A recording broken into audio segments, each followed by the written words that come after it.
So to start with, it'd be great if you could both introduce yourselves, what you do with BT, and then Charlotte, maybe do you want to give a little, I don't know, sort of 2-3 sentence summary of what BT is for anyone who may not know, but it's unlikely.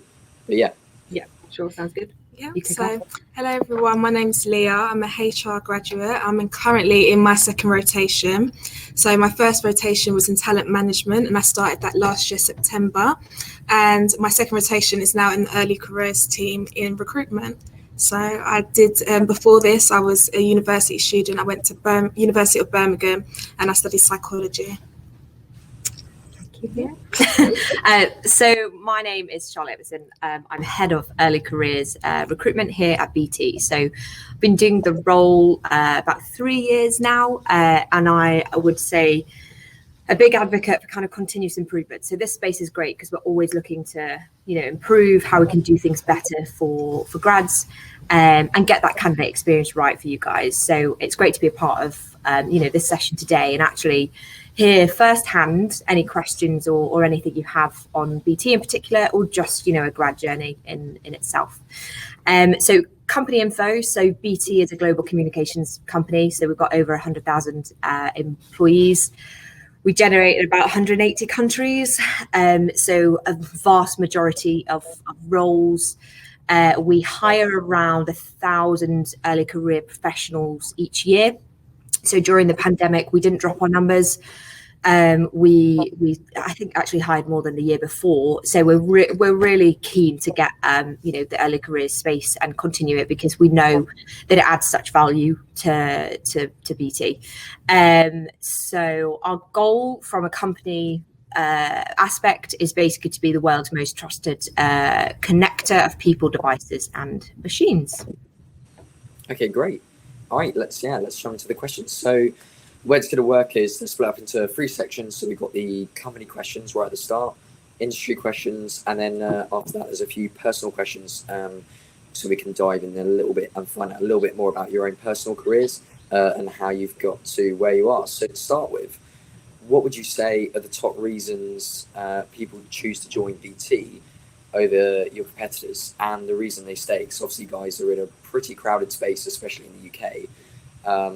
So yeah, what would you say that is? So I'll take this one, but obviously you can jump in from why you joined us. So I mean, look, we're a reputable company. We're one of the world's oldest telecommunications companies. So I think from that standpoint, we've got really good kind of grounding in this space. We're also leaders in the tech space. So we're at the forefront of technology. So to give you an example of what the cool things here at BT that we do. So when your phone, when you turn your phone to its side and it switches automatically to that horizontal view. So it's BT, we're behind the tech of that for any smartphone. Oh, right. So yeah, just to kind of plug there for our teams. So we are in the same space as the Apples, the Googles, etc., but it's just not as well known because I think we've got that kind of legacy, you're behind us basically. From a kind of social media presence, so our team have worked exceptionally hard to get us into that space and more notice and selling those stories about what great things we're doing here at BT. We actually just won a social media strategy award for early careers recently. So we're hoping we're doing the right things and you guys are seeing it. So from that perspective, that's kind of competitors and I guess why people join us. I think from why they stay, it's the people you meet. I have been at BT 5 years and I love working. It's a huge, diverse range of walks of life you interact with. And I think until you get into the role, you don't realise how much BT actually do in loads of different areas. So, another example, we're massively behind the emergency services. So they actually have a dedicated network that we've designed for them to use. So which keeps, the emergency services going in the country. So without BT's technology and dedication to get it right, things wouldn't be happening effectively. So it's a real, great space to be in. And I think from a grad perspective, I think there's a huge range of projects, there's a huge range of accountability and responsibility to go with that as well. We're not saying that you'll know every single right thing to do. We're happy for you to make mistakes, and we've got the support in-house to help you get through those mistakes and learn. So we hope that's the kind of reasons that people stay. Okay, great. And so moving on to the more talent acquisition perspective around it, what would be your top 3 pieces of advice for people that aspire to work at BT? So my top one would be to be yourself, because if you're being yourself, you'll perform your best, and work with your team. That is like a big part of BT, working with different teams. So you might not always be with yours, you might be with a different business unit. Also be open to networking, obviously externally, but also internally, because there's so many different business units, there's so many different roles, and it's really good, especially when I first started the grad scheme, to connect with different people and ask about their career journey at BT and what they did before as well, and how they got into their roles. I think networking is also important, and to be bold. So as a grad, you don't need to know everything. It's okay to make mistakes, and it's important to be curious. So be bold with your ideas, share things with the team. If there's a way, everyone says, oh, there's a certain way we do things, don't be scared to kind of have a new idea, and just be bold in that. And you never know, they might take it, they might take elements of it, or they might use it for future projects or something like that. So I'd say definitely be bold, be open to networking, and also to be yourself.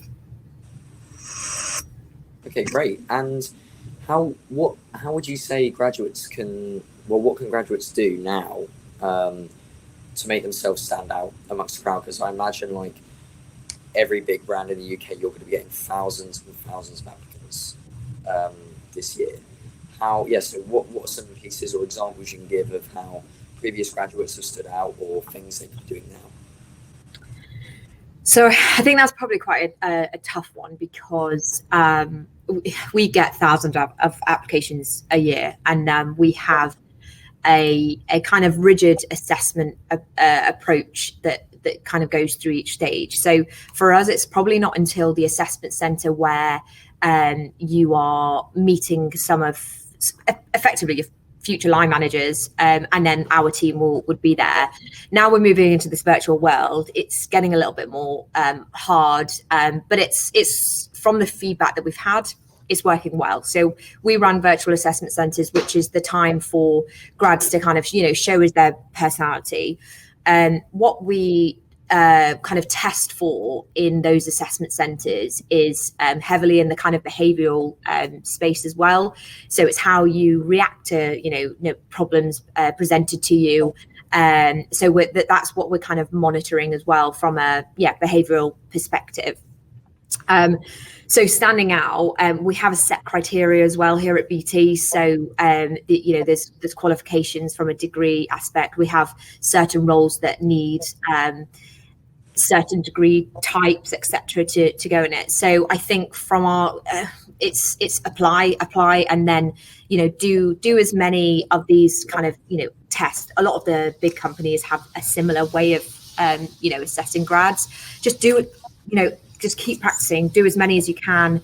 The video interview stage that we have, don't be afraid to bring, like Leah's already said, bring your personality out in that. And I know it's difficult, just speaking to yourself and watching yourself on a screen. It's intimidating, and I'm one, I don't like looking at myself on these things. So but just try and take that away, because and try and think somebody is on the receiving end of it. Try and you're engaging in that conversation.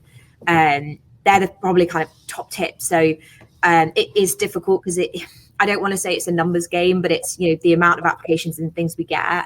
I think just if you start our process, try and get through it in quite a timely manner, because that will give you the best opportunities to then go forward for the final stages, and then engage with more people at BT, which then gives you insight to us, right? It gives you that confidence that actually this is who you want to come and work for, because we might not be right for everyone.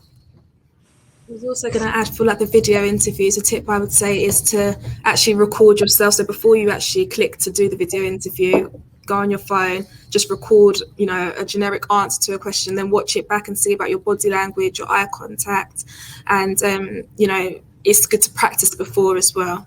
Yeah, it's really helpful. And just while we're on that, could you real quick just run through the recruitment process? So is it tests, interview, virtual interview, or? Yeah, so for us, it's an online psychometrics test, and then a video interview, and then a assessment center, or a final interview. So we have 2 types of routes to market this year, which we are launching. So it's all kind of brand new. So there might be a few changes in this because obviously we've not gone live yet. But we have our grad program route, which is where we've got the options to rotate. So similar to what Leah's doing here at BT at the moment. She's on an HR grad scheme, so she's got 3 rotations. They're each about 8 months. Yeah. So she'll go into different areas within HR, in different business units, and actually experience what it's like in different worlds, effectively, because BT is a large place with loads of different business units that are almost like different companies. It's quite complex. So yeah, that's the kind of grad program side. The grad job side is a little bit more specific. So we're looking for people that are keen to just go into the industry they know what they want to go into, or sector or whatever. So for example, kind of cyber or software, if that's a career you want, we have those jobs ready for you to jump into and then learn that skill in a more depth, effectively, rather than having that kind of rotational side of things, which isn't for everybody. So we're trying to give you both options that we're going to market with. So that stage, so the final stage is effectively virtual assessment center, or a final interview with someone. Okay, cool. And moving on to more, I guess, industry specific questions. What would you say are 3 main benefits of working within your industry? So first, I would say about how diverse it is. There's a variety of roles. So even though it's a telecommunications, like technology kind of industry, you can go into HR, you can go into finance, you can go into project management, transformation. There's so many different areas, and it's not all just in the UK. Obviously, there's global opportunities as well. Also, I'd say that we're leading in tech, and it's a fast-paced environment. Things are always changing, so there's always different projects you can be a part of, or if you're networking a lot, you can even if you're not actively involved in a project, maybe listening to a call or something like this, just a lot of opportunities. And then also that it's relatable. BT is involved in so many different areas of life, as Charlotte said, about the emergency services, to broadband, to BT Sports. So it's just making sure that the country's connected, and that's through sport, that is through through your phones. And I just think diversity is one of the main things. There's just the roles, the different people you can connect with, and the different things that we create. Okay, brilliant. And for this next one, I think it would be good if you answer this, Leah. What would you say is probably one of the biggest misconceptions about working in your industry that you maybe had before applying to BT? People probably think BT is like a place for like where your parents or your grandparents kind of work, or you associate it with engineers, or like all the broadbands and all of those type of things. But it's actually, as I said before, there's so many different roles you can go into. So you can, obviously go into those engineering roles, but you can also go into like marketing. What else? The emergency services. I just think that, you might stereotype it as it's the oldest telecommunications company, but there's so many new innovative things that BT are doing. I think if you go on the website and you can look at all the different things that we do for different communities, so the digital divide, helping older people with technology, going into schools, things that I'm passionate about, BT are involved actually helping the next generation and different communities as well. Sure. Okay, cool. And so you've mentioned a lot about the different technologies that BT is utilising, and how there's actually a lot of different areas that people are unaware that BT really has a big footprint in. Sort of on that, what would you say from your experience within the industry is going to be the next golden opportunity? So where do you think BT's newest growth is going to come from?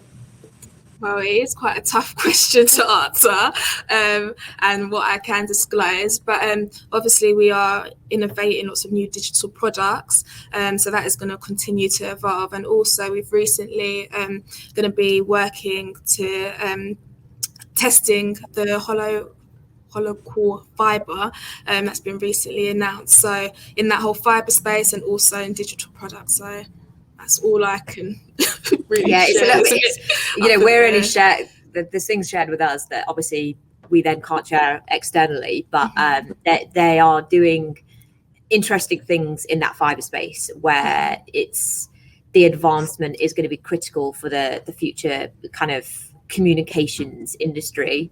So I think we're world leaders in the testing stages for some of those.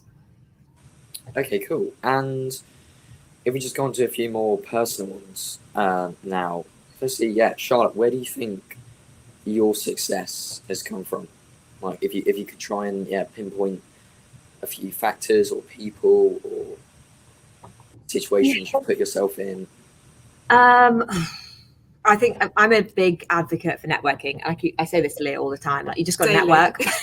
You just have, honestly, network as much as you can, because you underestimate what you can learn from other people, their experiences, how they've orchestrated through different scenarios, and then just relate that back to your life and how you're doing things. So, I wasn't an expert in early careers, but now I am, and that's taken me kind of on a 3-year journey. So previous to that, I was in more of the kind of broader recruitment professional space, and then early careers just excited me, and so it's something that I didn't ever plan on.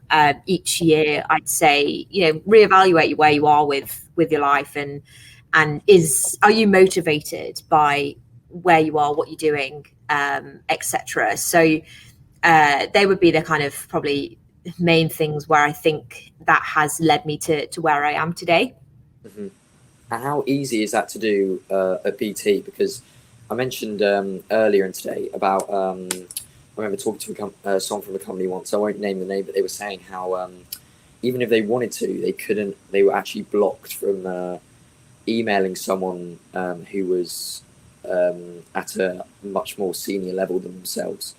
So let's say director level or something like that. So they can actually reach out and, try and book in that 15-minute chat or that coffee just to find out more. So how does BT sort of help nurture and facilitate that networking?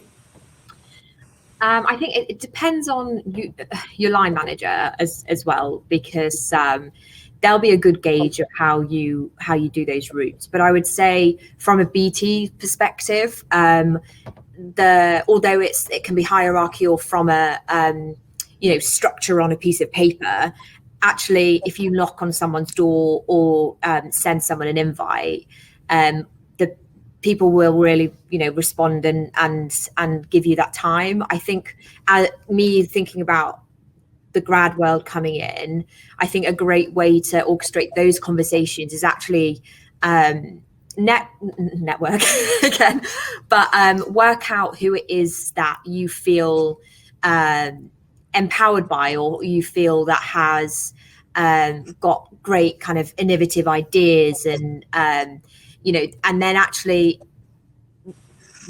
I always think there's a route where you can go down and actually request, like, would they be your mentor?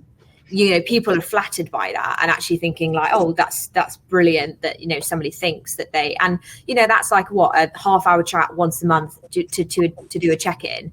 And there's a great scheme that we've done within BT, which is a kind of mentor-mentee way of looking at it. And actually what we've found is a lot of the mentors that have interacted with grads, apprentices, they've actually learned a lot from having those conversations, and actually giving them the opportunity to say, do you know what, I've got this new problem. I've not really thought about, what the solution is. How about you, take it away and or what are your thoughts on it? And actually giving, and the variety of, solutions has obviously improved, and it's just opened new doors that we, I think a lot of people didn't think was going to be that route. So yeah, I hope that's a kind of long-winded No, it's good.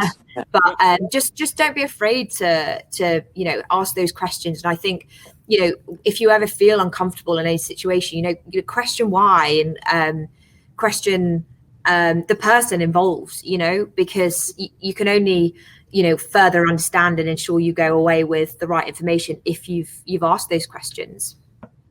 Just a mentorship piece, because I think it's really, really powerful. And also, I was listening to the networking part as well. I mean, that's how we met last Friday. I was doing a talk, and Charlotte just came up to me after the talk and said, right, let's talk about early careers. And a couple of other people did throughout the event, but most people just took notes and left, right? Whereas Charlotte and I actually had a conversation afterwards and talked at length about, the different strategies that BT were using, hence the invite on here today.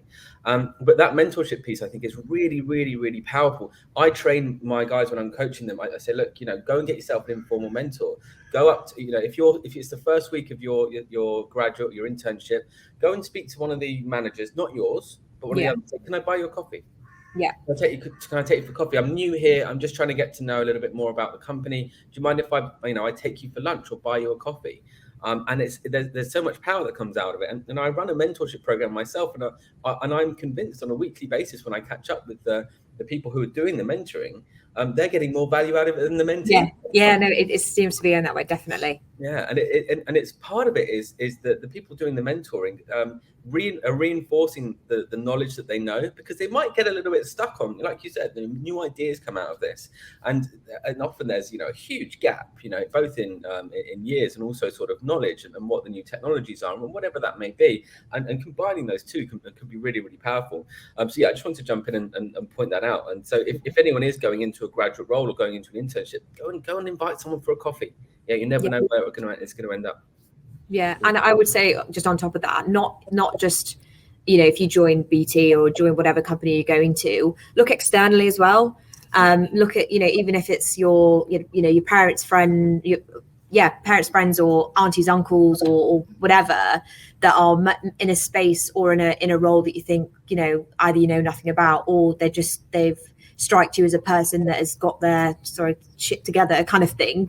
Speak to them, and get that time, or weekly or monthly or however often you want to do it with them, and start having those conversations, because talking about careers and things, you have to define that path yourself, but getting any help from elsewhere is useful. I was going to add, I have a friend, one of my friend's mum, she worked in HR for 40 years. And when I was applying for the grad scheme and throughout my rotations, if I need some a sounding board, or I just need to ask her for advice, it's nice to go to someone that knows the industry really well, but she's not in my company, she's not my manager. And it's good to kind of voice your concerns, or she'll just give you tips. So I really think it's important to have a mentor, or internally, but also externally, if you can. Yeah, who doesn't have a vested interest in you. Or have an understanding of what's going on, doesn't know your manager, right? Yeah. That often it's more of a trust. Yeah, absolutely. I think it was you earlier, Leah, that said, one of the misconceptions about people who work at BT is, they're people's dads and grandfathers. My dad worked at BT for 40 years. Yeah, my granddad worked here as well. I was thinking, that's exactly what I thought when I first joined BT. So that's a great misconception to sort of try and get rid of. Justin, are there more questions to come as well? Because we've got we got a couple more. I'll hand back over to you. What I would be really interested to know, obviously you're both in the HR space, is what's your thoughts on how the career market has changed for early professionals, in that it's actually something Neil was talking about in his talk. Actually, it's much more on last Friday or whenever it was, much more to do with things like personal brand and your own career portfolio and the different things you've got to do to stand out. And when getting a 2-1 is just a foot in the door now. It's it's not the be all or end all. It's really coming down to who you are as a person, and what you can do to make yourself stand out, go the extra mile, do the networking, reach out to people. But just be interesting to hear both your takes on that. Go first. So I think from a HR specific point of view, from a is this focusing on kind of the career market side of things? From, I guess, yeah. How do you think? How would you view the market right now as an early professional? Obviously, it's very difficult. It's very crowded. A lot of people fighting over the same jobs. But because of that, are then students having to differentiate themselves? And is that a real opportunity to, set yourself up with a better portfolio, a better brand that you can then bring along with yourself to an employer, which can, not only increase your chances of getting that job, but then also help set up your career path as you develop, if that makes sense? Yeah, I think, okay, so from a BT perspective, I think the pandemic obviously has a big play in this as well. We were lucky enough not to furlough anybody during that time, and we, like I said earlier, didn't decrease our hires of early careers.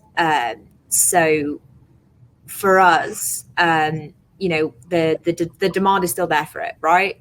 I think from a early careers kind of professional space, I think a lot of other companies potentially haven't done that, and there has been a drop in the number of roles available in that space. But I think the general curve from a candidate perspective is Gen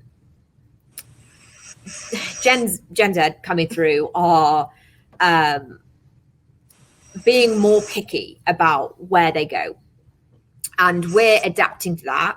Although it might be, yes, that there's going to be more candidates in the market because of obviously the pandemic slowing things down and causing delays, etc. I think in other spaces outside of early careers, that's the opposite. I think it's actually quite a candidate-led market, but I think purely because of that restriction of roles in the grad space, I think it's kind of done a flip reverse, which obviously isn't great. So from a what to do kind of now perspective, don't lose the values, what the candidate wants. If the company's purpose and values and on who we work with as charities, or what we're doing in the educational space or volunteering space, if that's all important to you, go for those companies, because you still need to feel empowered. So what I would say is don't lose that, because I know that that's so important to candidates coming through at this level. You don't want to work for somewhere just to be like, oh yeah, like that'll look good on my CV. Like, yes, it will look good on your CV, but also, does it match up with what you're looking for as an individual to say, am I proud to work at that company because they're doing this great stuff for emergency services, or they're doing things for charities, or they're doing they've got a really good sustainability targets in place, or whatever it is that you are interested in. Don't lose that just because the market seems a bit crazy at the moment. Just go for it, and and Leah said at the start, just be yourself, don't lose that. And so I hope that kind of answers it, because we are in weird times, and it's just adapting to that and ensuring that you're feeling confident when applying, and you're in that right space to apply and go for the roles that work well for you. I hope that's sure. I don't know. No, that makes just to finish up with these questions. Lastly, now this is a bit of a meaty one, I guess. But what would you say is the most important lesson you've been taught, your career has taught you so far, that it's been particularly hard to get over, or something you had to sort of fall on your face first to get right? But what do you think is the most thing you've learned? What's been the most useful thing you've learned? Right. I'll go first. Obviously, my career has only just started last year, so I am still new. But I'd say the most important lesson I've learned is to be curious. you know, because you're a grad, we're not meant to know everything. We've just like done uni, we've done all those years of like education. So we don't really have as much work experience in like the corporate environment, you know, unless you've had like a placement year and things like that. So I think just to be curious, to ask questions, and you're going to probably be in a team where people are going to want to help you and they want to coach you and mentor you through the time if you're on a rotation, or if whether you even go into the grad job route. People have your best interest and they want you to grow. So definitely be curious, definitely ask questions, and also to use your initiative to research. So if you know someone said something and you don't really understand, for example, my old manager used to always say like these technical concepts and things in my one-to-ones, and so I would research it and then I'll go back to him and be like, oh, this is what I found out, but could you explain it in a simpler way for me? Or do you have anything that would, you know, that I can, you know, use to further my knowledge on this? And it just shows that you're taking your initiative, but you're being curious at the same time and not coming out like, you know, I know the answers to all of it and I don't need your help. So yeah, I think it's having a balance, so being curious and using your initiative. Okay, great. Charlotte? I'm going to say that word again, network. Yeah, I think an important lesson is from my first ever manager taught me that, yeah, you know, people is the key to success. You know, you need to win over stakeholders. You need to find common ground, be adaptable, always look for that continuous improvement. Don't be blocked by things that, you know, BT can be quite a political place at times when you're trying to get things done, but don't let that affect you. Just keep driving forward to make those changes and make those improvements. And I think, yeah, data insights, if you can back up whatever you're saying, it's, you know, it's foolproof. You know, if you can get that data, it gives you the confidence. So yeah, they're the two kind of main lessons, I would say. Okay, great. One thing we've sort of touched on a bit, but it'd be great to hear a little bit more about is sort of how would you sort of sum up the culture at BT? That's actually a good question, because one of the questions that's come through was the culture what you expected when you joined BT? Yes, I think it was quite diverse. There's just so many different people of different age groups, different backgrounds, and that's what I do really enjoy. Like, I'm in a team with people that are older than me, people that are your age, and you learn so much from the different career journeys they've had. So not everyone's just worked in HR for the last 20 years. They might have done something random. Can't think of an example now, but some people have done different things and then they've ended up in HR now, and that's, I think, the beauty of it, that people they've had different experiences before which you can learn and develop from. So I think, yeah, I don't really have anything to compare it from because it is my first role, but yeah, that's what I would say. There's another good question here as well, which I think is really pertinent to this, and especially, you know, when students see this at a later date next week or during October. What would you suggest as good internship options? This comes from Adam. What would you suggest as good internship options for someone who wanted to work for BT? So again, from our application process, we're not really looking for any prior experience as a criteria to get you through. So if you've like done 25 different internships, it wouldn't put you at the front of the queue. Not saying don't do that, go and do an internship because it's great experience. But we're not looking at, we're not really looking for any prior experience in our grad programs where you've got that rotation, because we're hoping that you've got, you know, the motivation to learn, enroll and adapt and meet different walks of life in those rotations. For the grad jobs, it's a little bit more specific, so there will be criteria. So for those types of roles, experience might be looked at. So an internship that I'm trying to think. We have a range of different roles, so it's really hard to say until we go live to show you what programs and jobs that we're putting out for this year. But we don't necessarily always kind of look at it as that's a deal breaker. We want you in or we want you out. We really rely on our assessment approach because we know it brings us good kind of people coming through that are will also feel happy at BT. I hope that answers it. Sorry. So there's not really anything specific to say, yes, go away and, do this.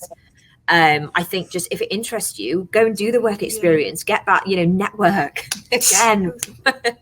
I think it does answer the question. I think if I was Adam and I wanted to do a follow-up question, it would be, so in terms of the assessment that you do, and you rely heavily on that assessment, and I think we spoke about this actually last Friday, Charlotte, the way that you assess people. What then would people need to be focusing on? Let's say Adam, I don't know what year you're in, or if you're a student, Adam, but let's say Adam's at school or college right now, who is in his first year of university, and internships are one good thing to get experience. But what would he need to work on over the next couple of years if he was 19, let's say, to give him the best opportunity of doing well in that assessment if he applied for BT?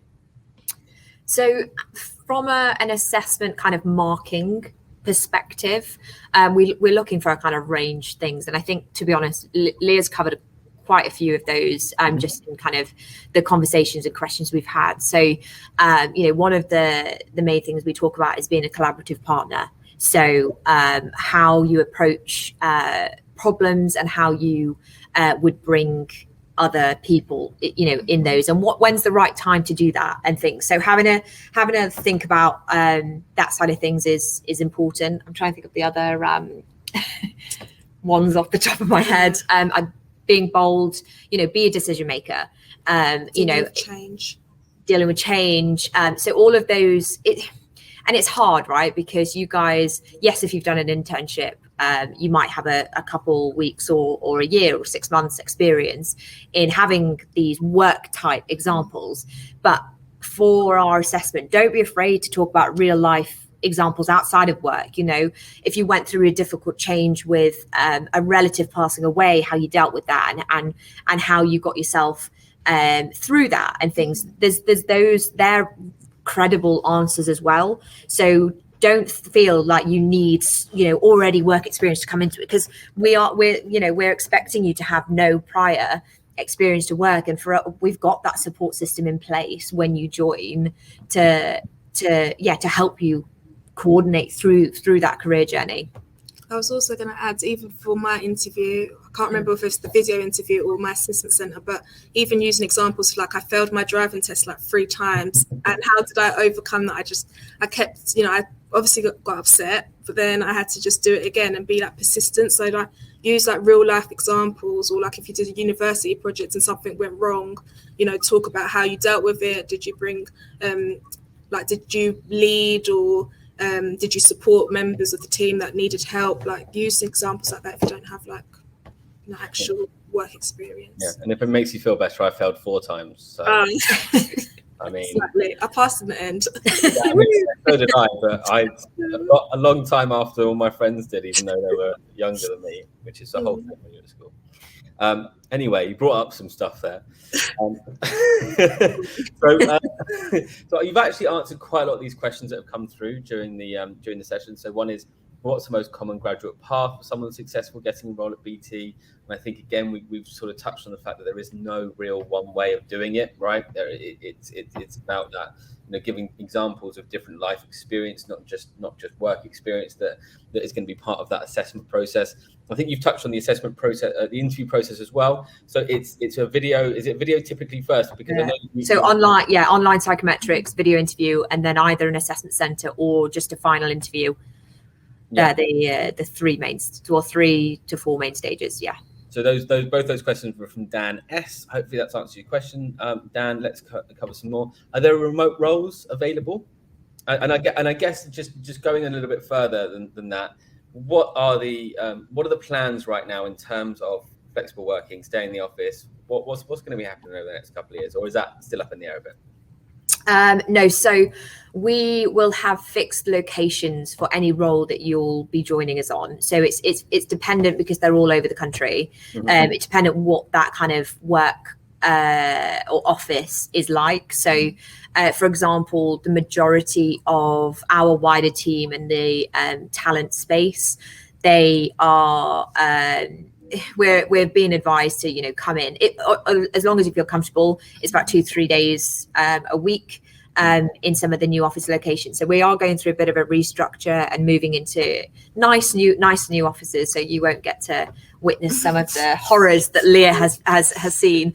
But yeah, so that's quite exciting that we've got better, safer workplaces that you feel motivated in. They've got everything on site there for you to do the job well.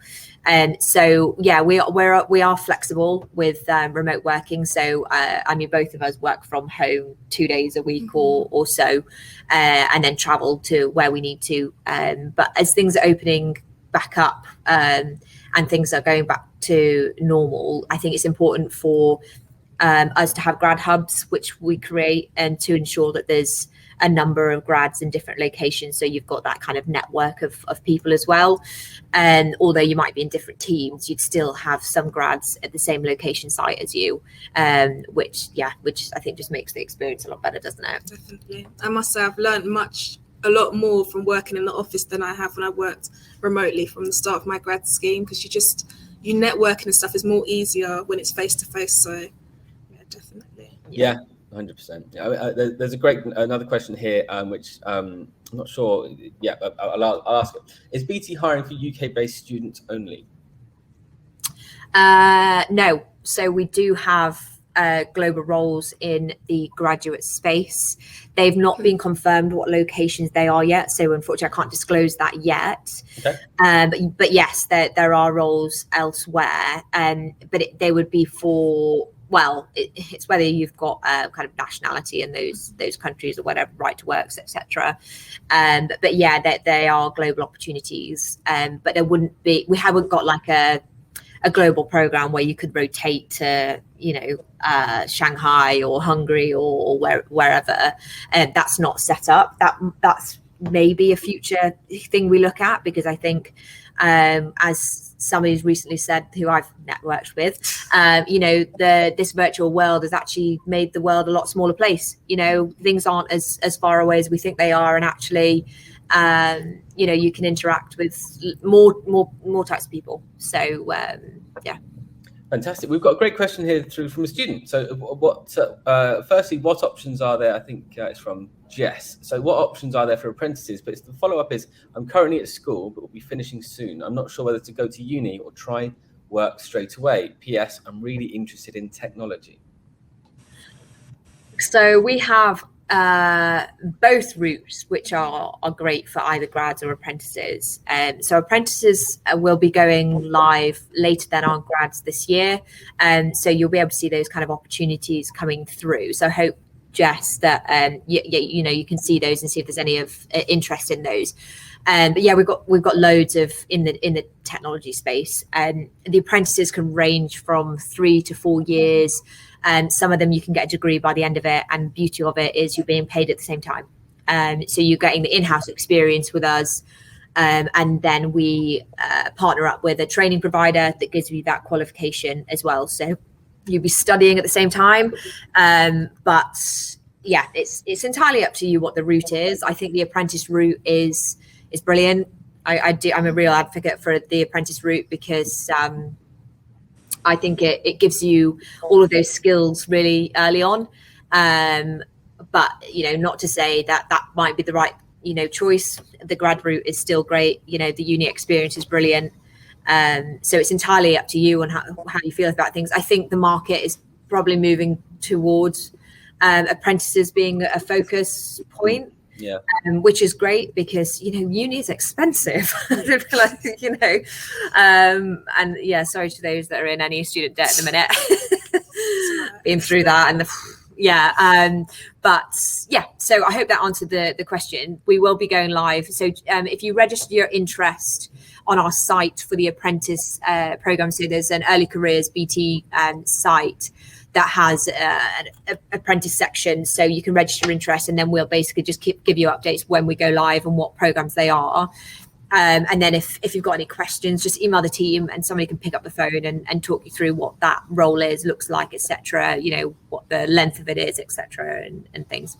Exactly. And Jess, thanks for joining us. I will be sending out lots of details next week, well, either sort of mid to late next week, with things like the careers page, apprentice page, applications pages that I'm going to liaise with everyone who's been on these sessions today. So just keep an eye out on your emails, and that information will come over.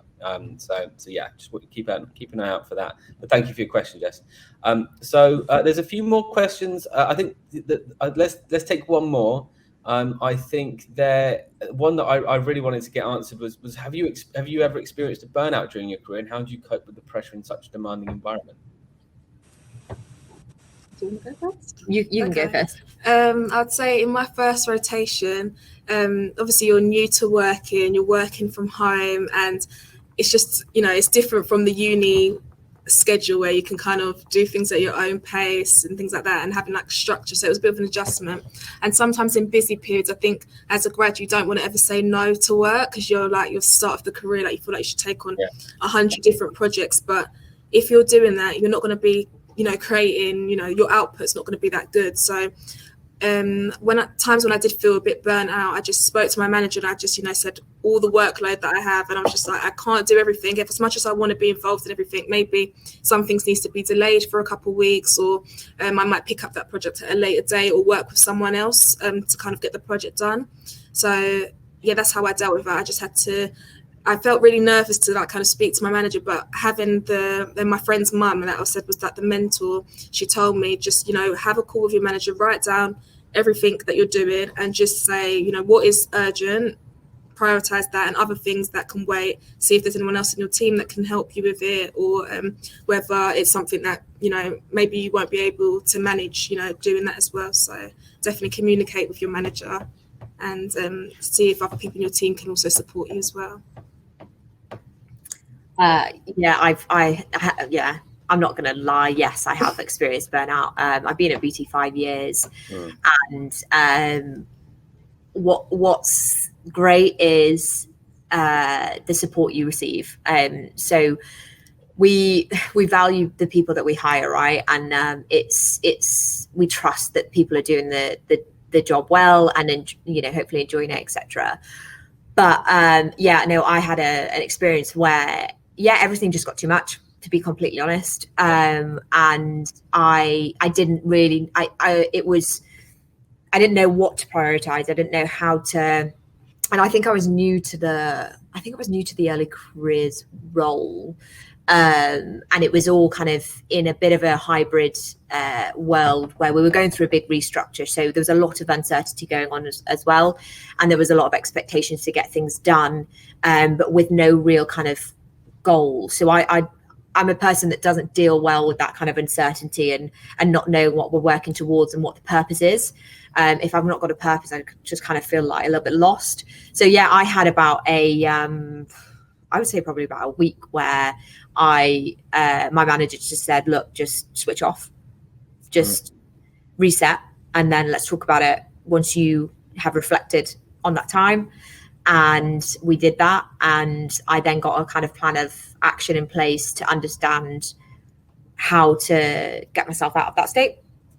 And it worked well. And within BT as well, there's we've got loads of support channels which are they can be anonymous, so your line manager doesn't have to know about it, your teammates don't have to know about it. We've got our kind of like a crisis phone number. We've got loads of other kind of mental health support that they can send you out documents and mind maps and things to help you, if you're a visual person, etc. So we've got all that support in hand to actually have those conversations with you. Yes, you have to go and talk about it. You have to look for it. It's not massively advertised, but it is there, and somebody will get you to the right place if you need it. But so I hope that's an honest answer, because we all get to that stage regardless of work or real life, etc. And it's working for a place or a company that actually understands that and helps with that, which is very well. It was rare 2 years ago. It's much more common now after COVID, mental health issues that people have been going through. So, and I think a really good indicator of how good a company is to its employees is how well it deals with that sort of situation. I know, you know, I was training hiring managers saying you can't just do a one-to-one session with someone and just, you know, ask. You can't say, oh yeah, but I asked them how they are. That's not the same. Yeah. You can't just say, are you all right? You're their boss. They're going to tell you they're fine every single time, you know, but you know, it's about speaking up. So I think that's a really good indicator of you know, how much your company cares and beats about employees, but it does help with that. So fantastic. That's it for today and for the questions. Thank you so much for your time. And yeah, it's been absolutely great. For people who are watching this and want to see a replay, all the replays are going to be sent out next week. And yeah, thank you so much, Leah and Charlotte. Thank you. Just before you guys head off, it would be great to know, do you have an ETA around like when all these everyone can start applying for these roles? Yeah, so if you haven't done already and in BT is of interest, do register your interest on the site for either the grad space, apprentice space. We've got placements as well, so we've got summer placements and the kind of industrial placements, which is the year in between the I think year 2 and 3 of uni or whatever it is. So and then we'll just keep you updated. So go live will be sometime in October. We're just finalising a few things due to kind of like location changes, etc., and where people are going to be in the UK at this point. So yeah, watch the space. It should be going live pretty soon. Fantastic, brilliant. Okay, thank you very much. I really appreciate your time, and yeah, look, we'll catch up soon, and hopefully we'll be doing more of these events, and I'll send you the details as we're sending this out to students. Okay. Brilliant. Sounds good. Thank you all. Have a good evening. Thank you so much. Take care. Bye.